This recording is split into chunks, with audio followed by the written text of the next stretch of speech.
name's Adam, and I have a bunch of reptiles.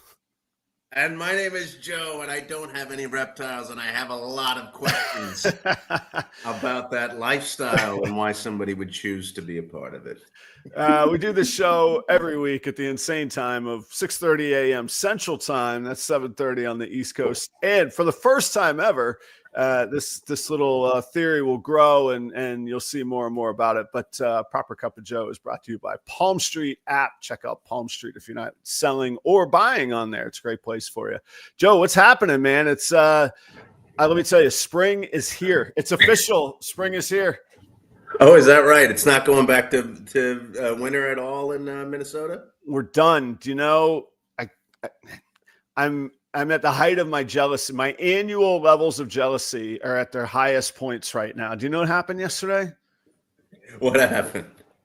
Perry from Soda Balls found the first morels that I have seen of the season. Hey, okay. That means morels are out there, and I have work to do in here, and I can't go get them. So I have to be patient, which is my lowest form of self-expression is patience. So for those that don't know, morels are, I mean, I know what they are because of you, but what are morels? They're the most delicious mushrooms in the world. Let me tell you, if I had fresh morels year round, I would never eat meat again. And I'm not against eating meat. Obviously, I eat plenty of meat. They're that delicious. And like Friday nights are ribeye Friday nights for me. We have a standing menu on Friday night in the Proper household here, which is ribeyes. I would give up ribeyes if I had fresh morels every week. Every day I would eat morels. So there's like this feeling, this anxiety in you that you need to get out and get those morels. How long are they available? Are they and what would you call them? How long are they in bloom? Do mushrooms bloom? They don't. They sort of propagate. What is they? We call it a flush. There's a flush. Okay. Yeah. And it's a flush. It's a noun. It's not it's not like they flush. It's a noun. It's a flush. I think it's a verb too. I think it's anything. Can be it is. Okay. Yeah. People are just like, oh, let me gift you something. That's a noun. Then now they've turned it into a verb. You could do the same. Ever since you said you don't like when people say gift, that's all I hear now. It drives you nuts, right? They have chosen gift. I'm gifting somebody over giving somebody something. That's so magnanimous. So wonderful of them to do that. Okay. All right. So how long does it? How long are they out there flushing? They'll be around for like 2 weeks at the most, and they're very difficult to find. And then, like, depending on the little pockets of, like, we call them microclimates, you could have a little elevation here, you could have a valley here. It's going to get more humidity or drier there. Okay. Right now, the south-facing slopes are where they're going to be, but in 10 days, they might be on the north-facing slopes that are a little bit cooler, take a little more time for the soil to heat up. It's when that soil hits that 58 degrees, 6 inches down, boom, that's when they go. That's a lot of knowledge. Believe it or not, there are maps for this. You can really? Yeah, I suppose if they're just naturally occurring, and like they're better to go out and forage for than is that the right word? You forage for them? Yeah. Yeah. So it's better to go out and forage for these things than to go and say and buy them at a store. Correct. Well, I mean, it's almost impossible to go buy them. You might find them at farmers markets or whatever, but I don't know. I haven't looked since the crazy, economics of the past half decade, but I know pre-pandemic, they were $80 to $100 a pound. It's worth. Yeah, you just go look for them, man, and they're not. By the time you're going to get them at a farmer's market, they're not as fresh as the day you picked them, and they deteriorate. You could dry them out and reconstitute them, but nothing's as good once you dried it out and reconstituted it. Like you gotta get down to business with these things. And are you ever afraid that you've picked a wrong mushroom that and it's some kind of and it's going to make you sick, or possibly it's a fatal error? Well, there's a saying. There's bold foragers and there's old foragers, but there's not bold and old. So That's I shouldn't I've make never heard jokes. that saying. Yeah, it's I shouldn't make jokes. The morels are very visually unique. They're very identifiable. There is a thing called a false morel. If it's not hollow on the inside, you would not eat it. Otherwise, they're pretty hard to mistake. Now, Okay. people's individual bodies, you get some different responses. I will say, and I'll spare everybody the details, but there's some, you might have, I sometimes have a little stomach issue with them. But they're worth okay. it, to be honest. They're worth it because they're tasty. They're tasty, they're delicious, and it's the whole it's the whole ritual. You go find them, you prep them, you know how delicious it's going to be. You think what recipe you're going to do. I like to preserve them in a butter so year round. As a matter of fact, I just used up the last of my morel butter from last year's harvest, so the timing is just spot on. I'm excited. I was just talking about this with somebody, is that when you put that time and energy into something, you appreciate it more, obviously, right? Yeah. Like we have to buy a shed. Our shed is falling apart. And actually the shed in our backyard, it was like a builder's shed when they like built it to keep stuff in it when they were building the house like Okay. 15 years ago, right? But they left it on the property and we just use it as a normal shed. It's falling apart. And so what we decided to do is buy a shed, but we decided to buy one of those kits, and I don't know. We'll see how it goes. My opinion is if we spend time putting the shed together, we'll take care of it and everything. That's a good thought. When you say, but I don't know, I'm not really too sure. Now, is it like a metal building kit? Is it one of these sheds that looks like a Disney castle? And here's what I've discovered. There's regional words where shed means a different thing. Like you say shed in Minnesota, it's liable to be a fully heated in-floor heat electrical outbuilding that you can drive into. Yeah, I'm from Florida where a shed is this, little thing that has a door and you shove a lawnmower in it. Yeah, exactly. That's what we're doing. I mean, it's it's like I think what it is, like an 8x12 shed. Okay. And then I guess you put it together. I haven't done this type of thing before. I mean, I've built stuff before, but is it a metal building? Is it wooden? No, it's a wooden. It's a wooden one. Okay, I was just say I didn't want to break your heart. Those metal ones they're junk, man. I don't like them. But my point is, that's what I think. Putting effort into something. Now, this probably it's not just the taste of the morels. Probably it's the whole thing. Correct? It's going out, finding it. It's feeling like you're, feeding off of nature and the land. Right? Some, but like there's other mushrooms. There's other like there's other like chanterelles are delicious, but I'm not like, oh, thank God the chanterelles are here. I'm like, I mean, they're good. If I want a mushroom, I'll eat a chanterelle. If I want like happiness, I'm going to eat a morel. They're way happier. They're way more delicious. Now, here's the other thing about that putting time and energy and then making the product better, more, you appreciate the product more. I think of that in everything except for eating, and except for preparing food. Like really, that's the first thing I think of it. Like, yeah, I know you're that type of, and maybe I'm weird, I don't know, but you're that type of guy that you want to make a good meal at home, and that feels better. I always enjoy meals that I just go out, and I've always liked that better than. I feel like you spend so much time preparing, and then when you eat it, it's like it's gone in a second, or not. I mean, in a few minutes, and it doesn't really It's not. I don't like it as much. Oh, see, I like preparing because I like thinking about what I'm going to do. And then, you know, Yeah. you crack open a little bit of wine while you're cooking. Maybe put a ball game on, or you're listening to some music, or you're entertaining while you're cooking with some friends. Right.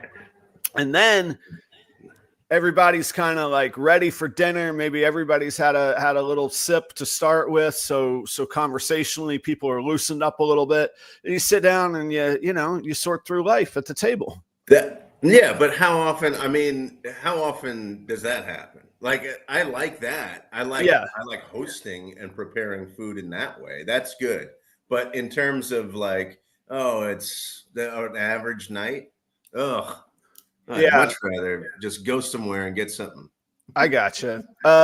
Yeah, I like cooking. I like good meals. I think we're all like products of our environment, and this is no knock on my father, but my father cannot cook. And so I spent, my first decade and a half plus, lots of sandwiches, lots of ramen noodles. Hey, we probably didn't need enough vegetables, have a bunch of vitamins. Like, man, let me get some fresh veggies. Let me make a plate of food. Like, I don't know. I enjoy it. I like having good fresh food now. So, anyway, that's the thing. What's your one thing this week, Joe? What's really going on in Joe's life? Hey man, I just got up. I'm already ready for bed. It's been a long week. You know what I'm saying? I thought you were going to say it's been a long Thursday. Not yet. Not yeah. I mean, so I took that graduate course, and there was a major project at the end, and I got that done. The and historiography. That's what I spent most of my time. The historiography, yes. Hey, congratulations, it's done. Yes, it's done. It's over with. I don't know, and that's my one thing this week. It's a very odd feeling, to want to be judged and evaluated. Like I'm really looking forward. Like I can't wait because again, you spend so much time. That's and you the want point. somebody. Yeah, you put the time and the heart into it. Yeah, you want did some a good feedback. job. That's the pat on the head. Yeah, man. It's strange, yes, and it's not like I respect this professor, and I really like him a lot, and but I think if it was anybody, I'd feel the same way. I'd want the facilitator of what I am a part of to go, you did a good job. Here's your A or B, or I want their feedback, which is, I don't know. It's really strange. Like I'm yearning for this. Now, if it comes back and they go, yeah, this is a bad job, I'm going to be like, you don't know what you're talking about. This is really good. Right. So I think there's two things. One is the hard work you put into it, and two is when you know you did a good job. Like, it's one thing if you put a whole bunch of work and you're like, God, this is. I'm just done. At least I'm done. But then there's times where you're like, man, I did the work, and this is killer. Man. Yeah. Which is, it's weird because I've been out of that scenario for so long. Like I'm the one that has been, evaluating people's papers and their work and stuff like that in the past. I did that for a long time last night because not only did my graduate course end, my classes that I'm teaching are ending, and so it's grading. So, so it's been a while since I wrote something, academic, and I was a little rusty. I was definitely a little rusty. Yeah. Oh, yeah. That's another feeling. Like, do you still have it? Like, if I went to go, like, if I took on like a weekend, like kitchen manager slot for like a semester, like, do I still have it in me? Can I still put it out there? And like, which of course I can, by the way, but yeah, you would be like, I want to know though. Do I have it? Yeah. Like I had like at the depths of, finishing this thing up is, I was talking to a friend and I was like, I thought I was smart and I just don't feel smart anymore. I don't feel smart. I don't know. But then I pushed through and it was, getting it all done felt good. Felt really good. So, I've been like, I have felt freer. You know, Oh you yeah. have something and it hangs over you Yeah. for You're just so like, long, done. and Yeah. then you go, okay, yeah, and then it's like when I was finished with it, I was like, everybody, let's get some pizza and drink some beer and Right. Yeah. like, and everybody, I don't know, nobody wanted to do that with You're like, I'll be on the porch with my pizza and beer. me. I Enjoying didn't, life. yeah, everybody went into their rooms and I was so happy, and like, and they had said like, oh, we haven't seen you in a long time because you've been working on this thing, and like, and when I was done, I was like, yeah, I'm ready. Let's I'm here. Yeah. Nobody cares. somebody else was ready. I like those stubborn Just a moments Tuesday. where you're just like by yourself. You're like, damn it, I'm gonna have fun. It's fine. I'm gonna sit right here and I'm gonna have fun. And you guys So are do gonna you miss out. have those moments? Oh You have those yeah. moments? Yeah. Yes. I'm Yeah. like, Yeah. Yeah. I mean, that's like, I don't want to get too personal, but like, that's like relationships, man. That's like, all right, it's Friday night. We're ready. We're gonna go out. And Kelly's like, I'm exhausted. I'm going to bed. And I'm like, it's 8:30. No. And she's like, I know, that's a half hour too late. I'm like, okay. Well, I'm gonna have fun. Like, I sit there on the couch alone. I'm like, I'm gonna have some fun. This has happened a few times in the last 14 years I've been with Chelsea.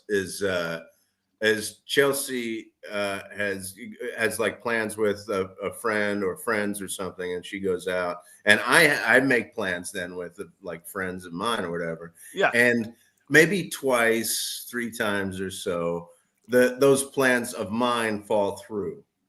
And so I'm here in the house alone, and I just go, you know what? I'm gonna have a good time. I'm gonna really right. enjoy myself. I'm gonna do it, and then it just evolves into eating a whole lot. Right? Yeah. Okay. Me and my bag of Doritos. Yeah, we've had a blast this evening. Right, and putting on, I don't know, Tombstone and watching. Yeah. Right. So, what about you? How about your one thing? What's your one thing this week? Was it the Morels? no. No? I mean, those were just, I mean, well, that's like my one yearly thing, but that's pretty big. Oh, yeah. I caught my eye. So I always keep an eye out for like the reptile industry. I want it to be presented well. I try and keep shenanigans down. Not that I consider myself a gatekeeper, but I keep an eye on this crap because I got to watch what's coming my way, Wall Street Journal, I see an interesting article. Oh. It says the headline says one man's snake bite obsession could yield a life-saving breakthrough. I said, all right, this isn't the National Enquirer. It's the Washington Post. Let me check this out. This, by the way, guys, I of course, this shouldn't need a disclaimer, but I guess, I don't know. I see it on commercials, so I guess people will sue them if you go do this. Don't do this. So it's not good. It's not smart. This guy not promoting anything. I'm not advocating this. It's interesting, but it doesn't mean go do it. That's a lot of things in life that are like that. This is one of those.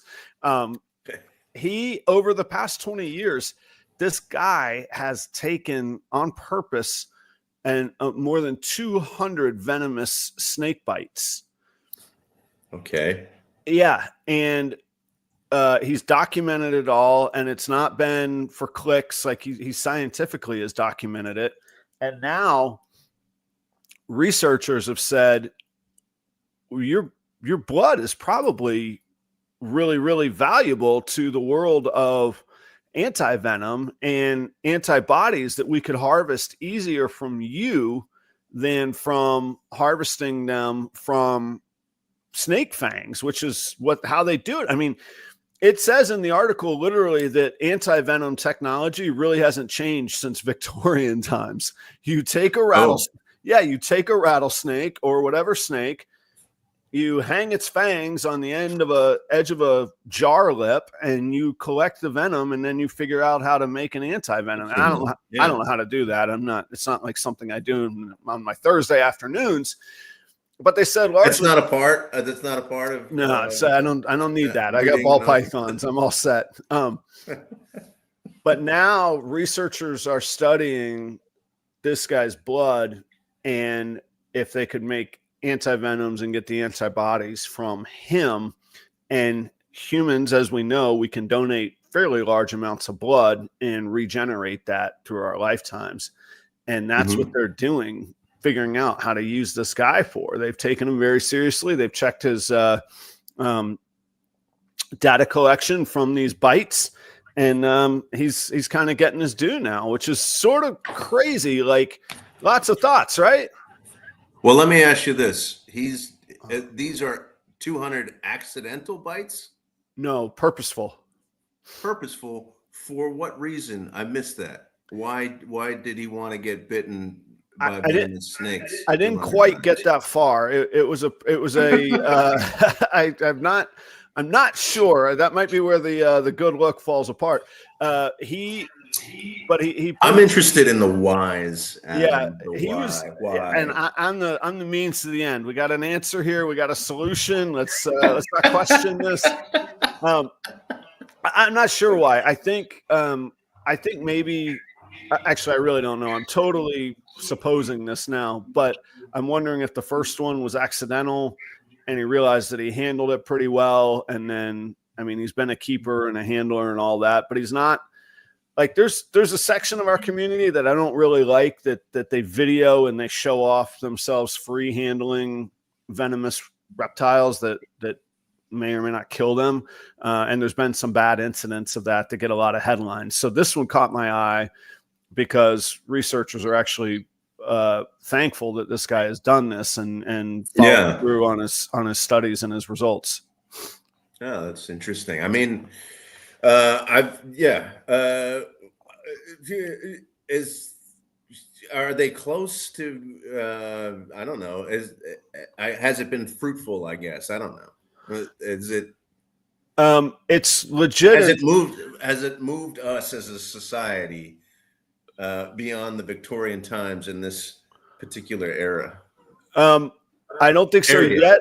I don't think so yet, but I think that the idea is that it will. And I don't have all the stats in front of me, and the whole article is behind a paywall and all that. The other article that I read, though, is tens of thousands of people in the world die from venomous snake bites a year. And antivenoms are very expensive. Medical competition is something that is real from, we don't really think about that in the United States on a day-to-day basis, but in most places in the world, it would be a challenge to get the antivenom. So if it's something that we can produce and harvest ourselves, or like blood donors, it would be of great value and change things significantly. Well, that's interesting. I found it very interesting. Yeah. That's good stuff. That's a good one thing. Where does he live? Do you know? Wisconsin. They are. They make some. I've found that Wisconsin is the land of questionable decisions in Wisconsin. It's hardy. That's a hardy people up there. There's a culture of drinking that is sport-like in Wisconsin. It's incredible. Really? Yeah. More than other places. It's really strange. Like the average typical gas station in Wisconsin is, right at the counter, they have the liquor store mini bottles lined up, like where you would normally get like your juicy fruit, you could get your Fireball right there. I like Jeremy's treatment. It's going to be it's going to be a binary outcome. Either you're going to be fine or you're not going to care shortly after that treatment.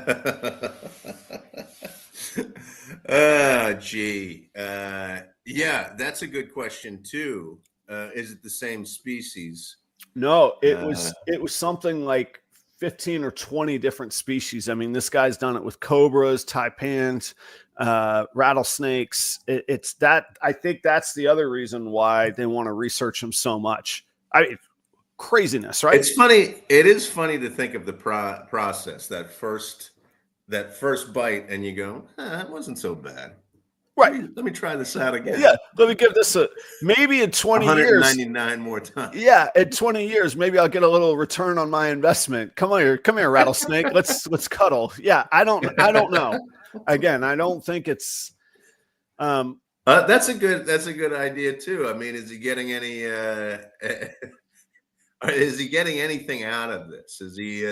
Are people paying him to study his blood? I didn't get into the P&L on the whole thing, but I would think, I don't know. I'm not sure. I really don't know. I'll have to find out. Yeah. Folks could Google it. Maybe we'll follow up on it next week. Man, actually, I feel like I'm asking you a lot of questions. I know, it just occurred to me. Talk about Joe having a lot of questions. What if I got that guy on the show? What if I had him pop in for some coffee next week? I feel like you're annoyed by my questions. You've never been annoyed by my questions. No, I'm excited. I got like inspired. Like, you know what? It's not that crazy of an idea. I'm going to shoot this guy a message. Be like, hey, come on the show. Yeah, to have the answers isn't really that fun, though. To talk to that dude would be fun. Like to like get to the source of, hey, take me through the first one, and then you're 50 in, and you're like, I'm just getting started, baby. Like, where's the motivation? What's going on here? Right. Oh man.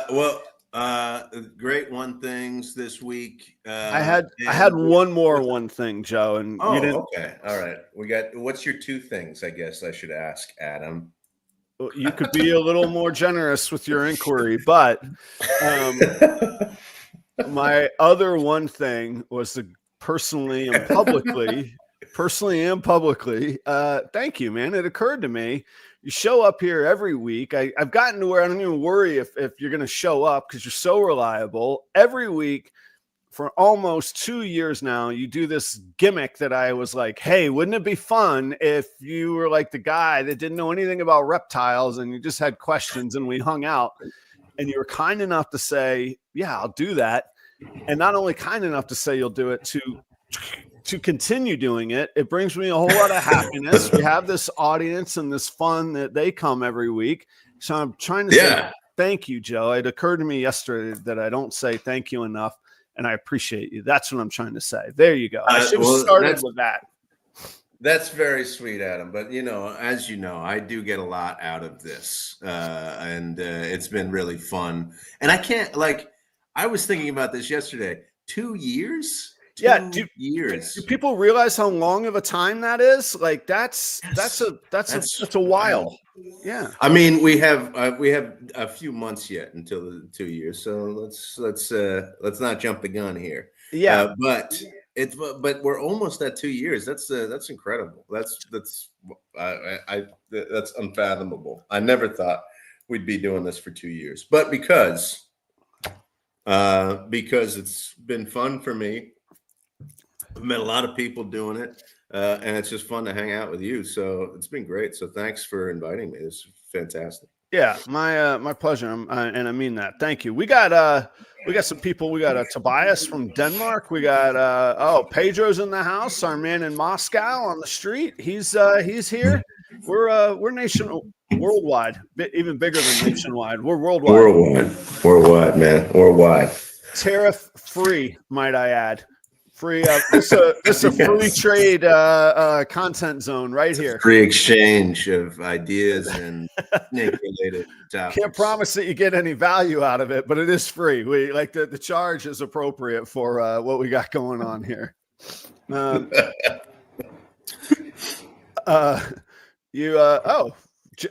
Thanks, Jeremy. It's a bit of a backhanded compliment here, right? You look good on camera, Joe. How about that? Not so much in real life, but on camera. Jeremy is feeling saucy this morning. I do. So it's funny when you do take on a lot of stuff, and I don't mean to complain. Everybody's busy, right? Right. It's funny when you take on a lot of stuff. Sometimes you feel as though you're not doing anything at 100%. Yeah. Sometimes it's really tough. So it is nice, and it's always nice to hear Oh, you're doing a good job. Thanks so much for being a part of this. Well, you didn't quite say I'm doing a good job, but you said thanks for being a part of this. So that makes yeah, it's definitely needed, and I appreciate you saying that. I'm sorry I didn't spoon feed the compliment. However, let's look at the context. You're one of two, and you've never. Let me check the HR records. I don't think there's any demerits anywhere, though. Any notes on your permanent record? Okay. I yearn for this feedback. That's what I know about myself. So, and so I don't feel as though, like in the past 4 or 5 months, I don't feel as though I've done anything really that well. That's the problem with taking on a whole bunch of stuff that you need to do. You just don't feel like you do anything that great. I think we're all trying to get by. We're all just clawing our way through life. Like none of us know what the hell's going on, man. It's just just a daily let me live till tomorrow. But no, you humor my nonsense, you suffer that nonsense, and then you put some genuine time and questions into like what is going on, And then every once in a while I take a shot from Jeremy. I mean, this is he's there's strays just left, right, and center. There is actually no, you should pop that back up there. Lots of friends, lots of good folks going to be at the Orlando Repticon this weekend. Go check that out. Speaking of, along with Jeremy, and I believe in the adjacent booth, if I remember the setup, but I could be wrong. Sundog Serpents will be there at the Orlando Repticon as well. Those are my friends. Sarah. Okay, you can take Jeremy's promo down here while he can. There's a fee he could pay if he wants a little time too. Oh, speaking of fees and paying, hold the promo. That's how you get your name and lights up there. And look at this. We're not even to 2 years. See, if we talk vaguely about 2 years, we get a little anniversary bump along the way. Guys, that's Troy for Balls and Strikes Pythons. All seriousness, thank you, Troy. You've been a good supporter and a good friend and a good business acquaintance. And you do make some, I got to admit, they're pretty damn good looking snakes. You should go check out Troy's Instagram. They're eye catching. You'll see them. Sundog Serpents, Sarah and Josh, they're in Orlando. That'll be a hometown show this weekend at Repticon. Go see them. TSK Xanthic is kind of their bread and butter, and TSK Xanthic clown ingredients are some things that they're working on fairly uniquely, but they have a ton of genes, a ton of projects that they're working on. They're also breeding their blood pythons. Go see them at Repticon this weekend, Orlando. Who knows? Joe may or may not. Probably may not show up. You could see him there. He's made lots of promises along the way. Come on, man. You could find Sundog Serpents on Instagram and Morph Market, and their contact information is down below. Joe, if you were to track a bunch of data and drink from a tasty coffee mug, who would you use for their products? Husbandry Pro. Very good job. Very good job. Now it takes a minute for that to roll off the tongue, doesn't it? Husbandry Pro. Yeah, that's why I slowed it down. So yeah, it took me a moment on that. Guys, multi-generational tracking, feeding tracking. You could transfer all the information of a snake that you sell to the customer, make your fancy labels, have things on QR codes that you just bring up on your phone. I got pairings going right now. I can track what pairings were made, if there was copulation or not. It's a great product. P Royal 60 will get you in the door on that. Last but not least is Cold Blooded Cafe. If you're still here listening, which a lot of you are, this is an update. Proper 11 now gets you $200. I screwed it all up. Proper 11 now gets you free shipping on all orders over $200 from Cold Blooded Cafe. Used to be a one-time code for a percentage. It's now free shipping. Spend $200, you get free shipping, and it's not one time. You can do it all the times that you want.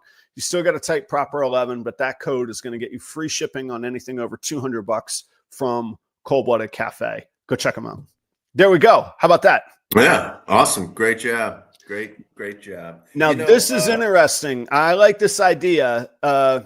I often say that the challenge with being a sole proprietor or an entrepreneur is that I can't scale myself.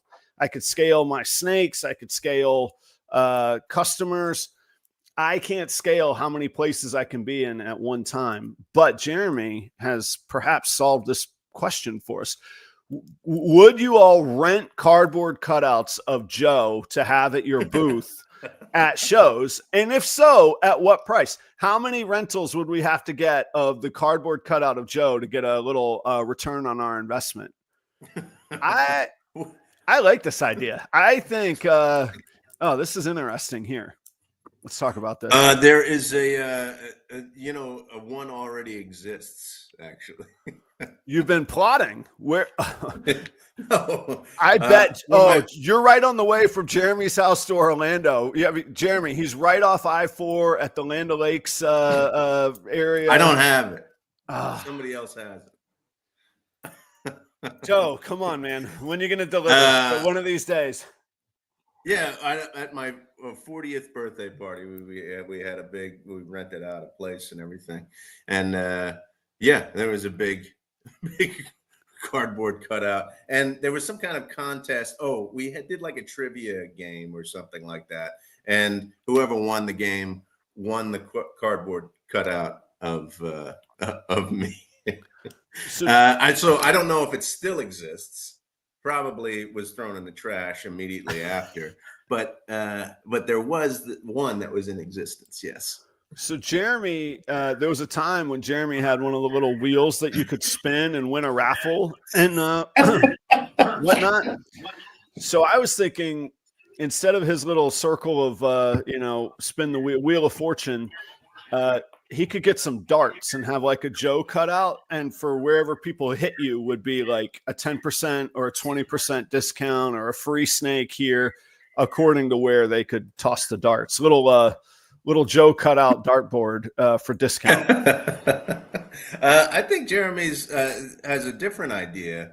He needs one in the shape of a spooning position. I would say let's print that on like a pillowcase, a large pillowcase, and then that would be the US Ark auction item, the Joe pillow. Oh my God. Somebody needs to do this. Maybe not of Joe, of anybody, maybe of Joe. That would get a lot of action at the auction. Could you imagine, guys? Like, oh my gosh. You brought up last week an intriguing idea, Joe. You want to make the pitch, or you want me to try and paraphrase how I recollect it? Well, I have it in my brain. And so actually it would be kind of interesting to hear your version of what I have in my brain. Okay. All right. Let me try this. The idea that some people participate in a community to go to or to join something, and other people join or participate in a community to get away from something. And I thought that was pretty intriguing. Yeah. And not necessarily to get away from something, but to separate themselves, to say, I am a part of this community that makes me different. I think that's part of it. When you enter into a community, you're inherently making another. I was going to say, somebody outside that community. I see. And there's some people that intentionally want to do that, and then there's some people that's not their intention at all. So, but what would like a real life example be, though? Well, religion. And okay, so I'm in this, and you're not, and so now we're defined as different. Yeah, exactly. And some of them are like you're going to hell, and I'm not. That could be part of it too. Exactly. Yes. Okay. Yeah. Now, I don't know if separating yourself has to be that negative. Actually has to have that negative connotation. I think it's fine to set yourself apart from other people by joining a community. It's when it's when you start to say, I'm a part of this community and you're not, and that makes you bad. Yeah, that's That's a when it different, becomes right. and also there's probably negative sides to the other position. I want to join this, and so this is my entire life. That could be problematic as well. So, but I brought this up because we have had conversations about, there are some elements in a community that in this community, and is it community, is it industry? We've had that conversation in the past too, but there are some elements that don't want more people, that they seem to want to actively create a separation and not want the community to grow. And then there are people who are saying, let's have more people involved. Let's get more people who want to join and be a part of this. Yeah, it's like it's almost like the punk rock analogy. When a band gets big, oh, they're not punk enough. Right. What are you talking about? Like, let the people pay the folks. Like, it's no problem that they get big. Right. Yeah. So right. there's like a dangerous alt element to owning a snake, right? And I think people enjoy that. And then there's yahoos like me that are like, this could be for everybody. This could be massive. And there's other people like, that's not the point, dummy. We didn't want to be regular and massive. That this is irregular, right, and we like it irregular. I do wonder about that. I think it's really difficult too if you're one or the other. And that's probably not like, I think it's always suspicious to go if you're one or the other, because it doesn't really work that way. You probably have a little bit of, this sets me apart and I want other people to enjoy it. But I also think it's difficult that if you are more, I want everybody to be a part of this, to not, vilify or think negatively about the people who are more, I want this to set me apart. And I think vice versa too, so I think that it creates a tension within a community to go, we need more people. We want more people involved. And the other people who want to just be separate want to go, no, we're not doing that. Elias nailed it. The next thing I was going to say is, but then there's like sects, SECTS, of groups within it. So like I'm not like reptile enough. If you talk to like a monitor owner, they're just like, oh, that's cute, you have ball pythons. I'm like, okay, I guess I'm not. And I'm not whatever the community or culture enough, and then the people that free handle venomous snakes, which is bonkers, by the way. And that's fine if you want to. I don't. It's not fine if you want to do it. But anyway, that's your thing. Whatever. They think, oh, this guy's just he's just playing with, stuffed animals. He may as well be, playing with Bert and Ernie with his ball python. So you get that within communities. Like, are you rock and roll enough? Are you I see. That's interesting. Yeah, that's interesting. Yeah. But I see it in all over, like music. Oh, you don't tour hard enough. You don't sleep under the van at a Texaco. I get a hotel, pal. That's how I work. I'm going to sleep in a bed and relax tonight. Yes. Right. That's a really terrific point. And the word sex, that's a hard word to say and not sound like something else, but right. SECT is a really appropriate word, because this question comes from teaching religion, is because those folks are the folks who go, I want to be separate, I want to be something different, will eventually cordon themselves off, will eventually go, we're the real community. We're the real one. We're not like these other folks that we once considered ourselves a part of. We're something now different, and that creates the divisions. Like, and you can see it. Oh gosh, I would nerd out on religion. I mean, that's exactly what religion does. That's why there's thousands and thousands of denominations of Christians. That's why, and it, or anything, or thousands of different ways of being Hindu, and it's just, Well, and new ones evolve too. So like, admittedly, and I'm one of them, a bunch of people started breeding ball pythons during the pandemic. Like some people started sourdough, and some of us bred ball pythons. And exactly what I was thinking about. Yeah. There's a whole group of like, we get labeled the COVID breeders, like it's a negative thing. Well, I'm still here. Okay. Like I'm still kicking. You haven't got rid of me yet. Right. And that's been, coming up on 5 years, actually, right at 5 years now.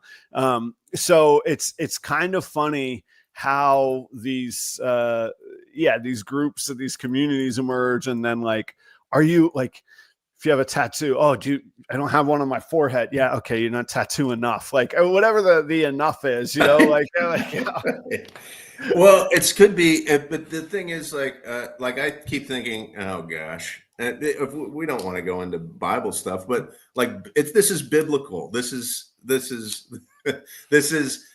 Peter going, no, the way that we, Saint Peter, I mean, this is Peter. I get it. He's a big player. Yeah.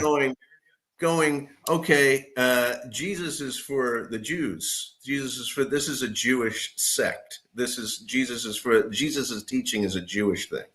And then there's Paul, who comes along, and they argue. That's considered the first council, the Council of Jerusalem, where they argue and they go, and Paul goes, no, Jesus is for everybody. Jesus is for the Gentiles as well. Ultimately that wins out because I don't know, because that's how it grew in numbers. Yeah. Because it grew in numbers because Paul said we're gonna include more people. Now, why do we this is probably an unanswerable question, but we see it everywhere. So we've talked very early New Testament, and now with the snakes. But why do we insist on creating like others? Like, okay, so we made this group, snakes and non-snake people. Okay, cool. We got our group. Nah, time to subdivide. We're too happy. We got to get mad at each other internally. What you don't know, Joe, and it's settled down a little bit, thank God. But like there was this whole tribalism over like who you ship with, and are you in or out of with this company? And I'm like, vicious. Actually, I was gonna say not really. No, actually, incredibly vicious. And I'm like, this is commerce. Like, I think this company, which is Redline, but I think this company provides far better service than another company. That's why I use them. I'm not going to fight you, and I don't want you to try and punch me in the face over that. Like, I'll explain, like that's how far people take this crap. Like, it's incredible. Right. Like this desire, I guess in some people, not in me, but in some people, just to be this like tribal madness, man. And I guess it's for sport. I guess it's for fun. I don't know. Well, it's even the words and the way that you're speaking about it is even is indicative of something, which is, I think, it's you consider that's a decision of yours based on things that you like and don't like, right? Right. But that decision for other folks is a part of their identity. Yeah. So like they consider it a part of their identity. I mean, and that's what religion does. That's what politics has definitely become. Right. I'm not just making a decision about what I think is best. It is who I am. This is who I am. And, yeah. So if you question that idea, you question me and my being. No. Yeah. Just question how you get to take from A to B. But I wonder if there is some kind of, when things like that really develop and grow, I wonder if there is if there's a want to if there's a lack of identity, so people are looking for things to identify with and then claim that as their own identity. I don't know. I think maybe there's because there's less things to be commonly a part of. They're looking for things that set them apart. Yeah. It's No, you following? I don't no, know. I am. It's a weird landing place. I think people would have. No, I think people would have said that about me with snakes 5 years ago. They're like, "Oh, you wouldn't have believed them," and maybe they were right. But the people that were like, "So, how's your midlife crisis going, Adam?" And I'm like, "This isn't like a fling. Like this is there's a daylight here kind of deal." Yeah, that I think people think that a lot. Like, okay, well, here's a new thing you can identify. I was talking with Charlie on the Tuesday night show. I still don't really identify like, hey, I'm Adam, I'm a snake breeder. In my mind, I'm still doing the equation. Am I a hospitality consultant to this person, or do they get to know that I breed snakes? Right. Because like, it's still, I don't know. It's a small town. It's still probably not well perceived in the wider community in my mind. But Charlie was like, nah, I tell everybody. And Charlie has a great career as a chemist. And he's like, I don't tell people I'm a chemist. I'm a snake breeder. I'm like, yes. Once they're out of the house, I'm going to try. Once they're at the new facility, that's what I'm going to go with. That's good. I met a breeder here in town, and I always wrestle with keeping private conversations private. So I never like give the attributes or credit or, what do you call it? The citation in an academic paper, but local breeder's been at it a very long time. And I was like, so and they breed out of their house. I'm like, do your neighbors know? And he's like, oh, they all do now. And I was like, really? He goes, yeah, somebody moved in one time and I'd never met him before. And the first thing they say is they're like, oh, you the guy with the snakes? And he goes, you know what? That was the day I stopped caring. I just leaned in and I went, yeah, you want to see him? And I was like, that's how you own it. That's how you're just like, that's what I'm going to do. That's going to be my new answer at the car wash. That it's just going to be, yeah, you want to check them out. This is not scary. Yeah, this isn't a dungeon. This isn't torture. This isn't, no weird rituals. This is a job. This is what I do. Mm-hmm. And how is that going, by the way? It's going well. I got the mud and taper on the sheetrock coming in tomorrow.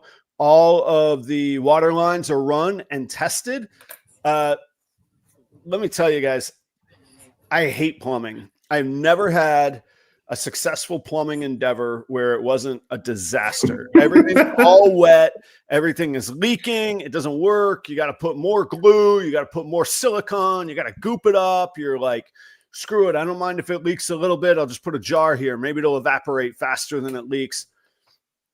Joe, this new stuff called PEX, P-E-X, that you can plumb with, fantastic. 0 leaks first time.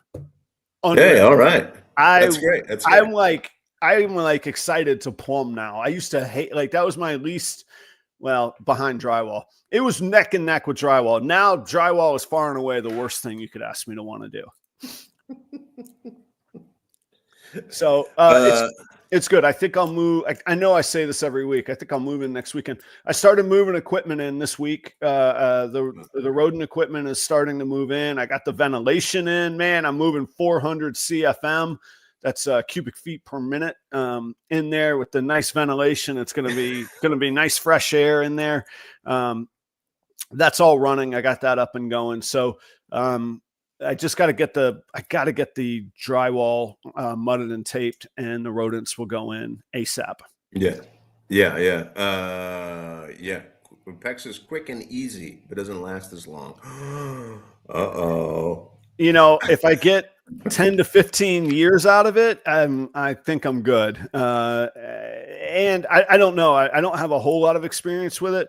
I could say, though, the repairs will be fast. And I've got tons of shutoff valves. Everywhere there's a T, there's a shutoff valve. So any issues that arise, that's good. Yes. Cut it off, cut it, new PEX, boom, off I go. There's been some concern of rodents chewing through the pecks, but I don't know. I'm going to have to, I don't have an issue with that here at my house, and I don't have pecks, but I do have electrical wires, and, I don't have an infestation here at the house. So I have to keep up those practices. But the reality is plumbing the whole thing with glue and PVC or torches and copper just wasn't going to be the answer. Yeah. Balls and strikes. I get it, man. I was sitting on the couch yesterday thinking, man, it's been 13 years since I moved to North Carolina, and it seemed like yesterday. And a lot of life has gone on in that time, man. Yeah. That is incredible. I was just talking to somebody about, there was an acceleration of something or a change in something with the pandemic. That's for sure. There seems to be kind of like a cutoff in my brain. That things before the pandemic seem so far away, and then things after kind of go, you're like, that was 4 years ago. Oh right. Yeah. That was 5 years ago. Oh my gosh. That's crazy. Crazy. I think that just makes us old. I remember when I was growing up, I'm like, all these old people just talk about life going so fast. And now here we are. We're just the old dudes talking about that to our old friends in the audience. It's funny. I was asked for like an ID at one of the colleges that I work for. And my ID is from 2013. And I think if I showed it to somebody, they'd go, who the hell is this guy? Right. Yeah. It just looks so different. I think so. There's a picture of me and Chelsea when we first met on our wall. And the kids' friends come over and they're like, who's that guy with your mom on the wall? Why is there a picture of them? And they go, it's Joe. Come on. You don't look that different though, do you? Or maybe I've just known you that long for that long. I look at that's the thing. Like, I've lived with myself all of my life. Right. Yeah, that's true. It's like your shadow. It's everywhere I go. Right. So I don't think I look any different at all. But then I look at that and I go, yeah, I guess so. I don't have a beard. I'm probably 40 pounds lighter, and I have more hair, and it's all brown. So in those pictures. So okay. I was like, wait, which way are you going here? This is good. Yeah. Well, Joe, what do you got coming up this week? What do you got going on? I'm watching Chelsea walk back and forth in this window here because she's working on a flower bed to my right that has been overgrown for a long time. So I'm sure I'm going to be sucked into that and spend a lot of time doing that. She's currently gardening on a Thursday morning at 8:30. Yes. Is she off today? What is she doing? Like this? She doesn't work today. She doesn't have like life to fund or anything. It's like it's the end of the semester. I think she's gotten a lot of her grading done. Right. Okay, cool. And so she has some extra time, and so she's doing that. So I'm sure I'm going to be doing that, and I got to clean out my garage before this shed comes. So you've been saying for 2 years you got to clean out your garage. You bought a truck to clean out your garage with. You got good luck, Joe. Go get it done.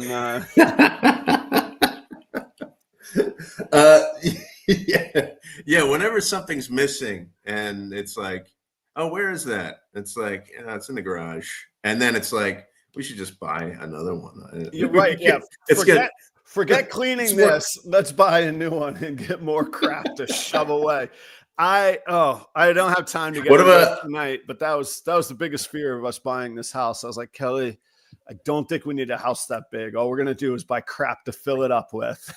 That's right. There's like, yeah. Oh, I could go on about that. What about you? What do you got going this week? I got a busy day today with both the consulting client, and then Thursdays are the day that Perry and I flip this whole room and do the rodents. So it's a big day today.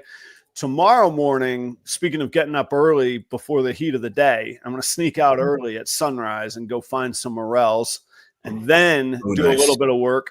And then everybody, I don't want to end the show with an admonishment. Is that a word? Admonishing? It's Mother's Day. You guys better take care of your moms. If you're fortunate enough to have your mom still in this world, go make her day. If you know a mom, go make her day.